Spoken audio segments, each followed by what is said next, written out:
actually, the theme, of course, is around embroidery and embroiderers. But as I have mentioned, there's a lot more than that. Actually, all my novels are about human nature. And also about very determined and courageous women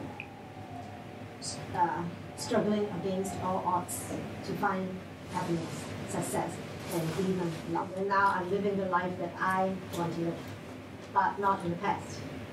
Because that was another story, of course, you know. But I did go through a huge amount of difficulties to arrive at this point. So I think I'm very qualified to write about all these women because I know how they feel. I really know. Okay, in the beginning of the novel, the protagonist, her name is Spring Swallow. And that's the reason I gave her this name, because swallows keep flying, but they don't know whether they find home. Okay? That's how she felt in the beginning.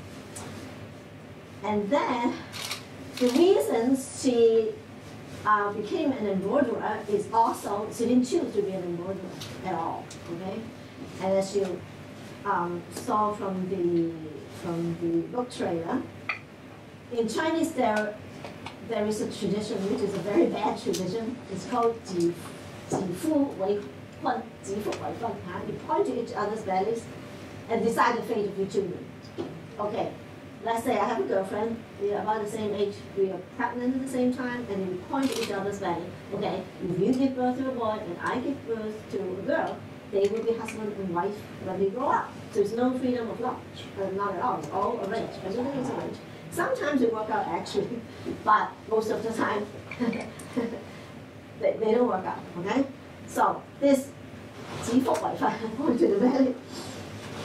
However, in my novel, the good friends, okay, point to each other's bellies. But however, the groom died before he was born. 嗰個男仔咧 BB 嘅時候咧，就已經喺肚裏邊咧就死咗啦嚇。Die inside a womb. But a promise is a promise. So you still have to marry the dead person. So she ended up when she was 17, she had to marry the dead person. How can you marry the dead person? Of course, it's symbol. Everything is like things in people. It's just symbolized. So she was to actually, the groom was symbolized, represented by a white cock. So you're sitting on a chair, and then you are the bride, and then the ceremony is exactly the same like a real ceremony. And sometimes in traditional China, I don't know whether it still happens now, sometimes a woman in love with a man, but somehow either the man died or the man refused to marry her, and she won't give up. But this kind of won't give up is stupid reason, not a smart reason, right? It's stupid. Just move on, get over it, and move on with their life. But some women won't. So what did they do? They still marry the person, even if the person doesn't want to marry her. How did they do it? They married the picture. But exactly the same ceremony. Exactly elaborate gowns, you know, firecrackers, everything, music, everything the same. But they marry a picture. And then they stay single the rest of their life, just dedicated and make offerings to the picture every day. So that happened in China. I don't know other country. It sounds crazy, but it was real.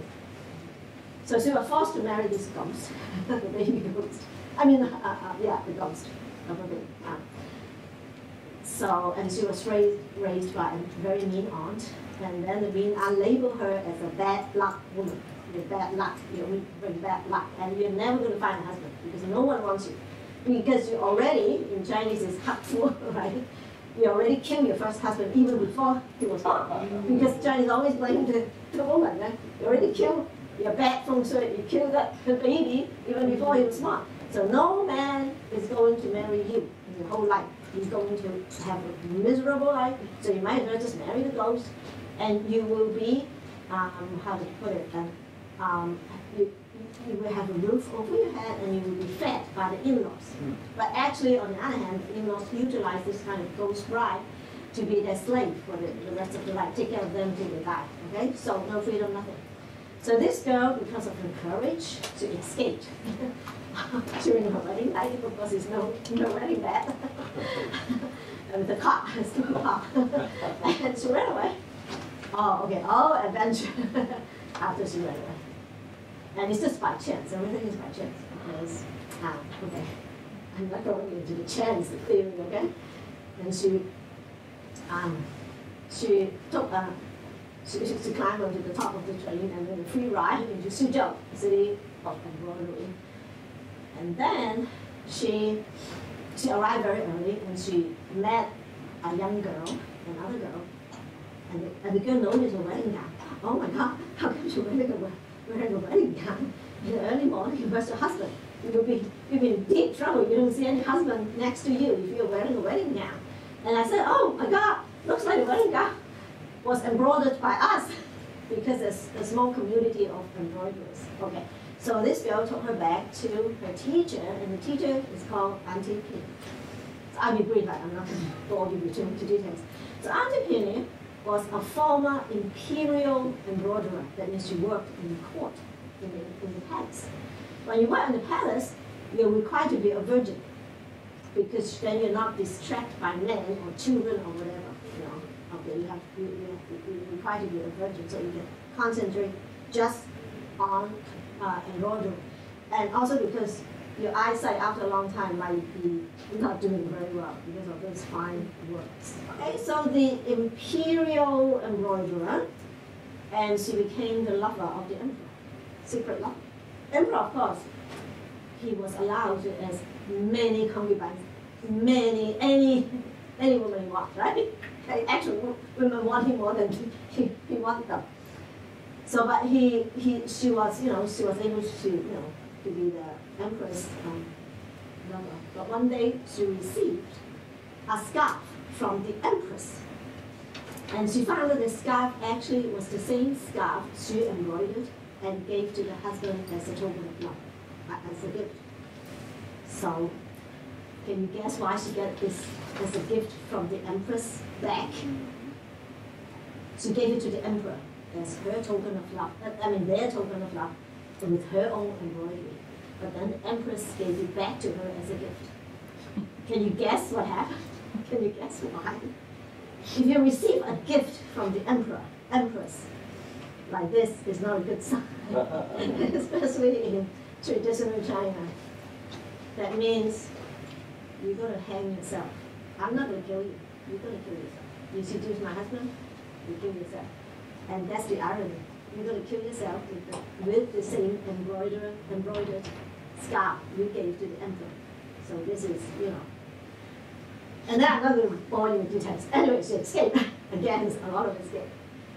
So she adopted these 4 orphan girls. They're all orphans. And the first thing, 有一個拜師嘅傳統，拜師. It's a ceremony of paying respect to the teacher. And besides the teacher, accept you as a student. Because in the past, it's not just money.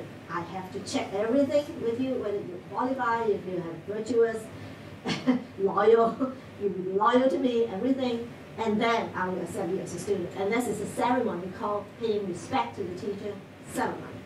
And during the ceremony, the Auntie Penny, the teacher, told the girls, the protagonists, you have to take the vow of celibacy.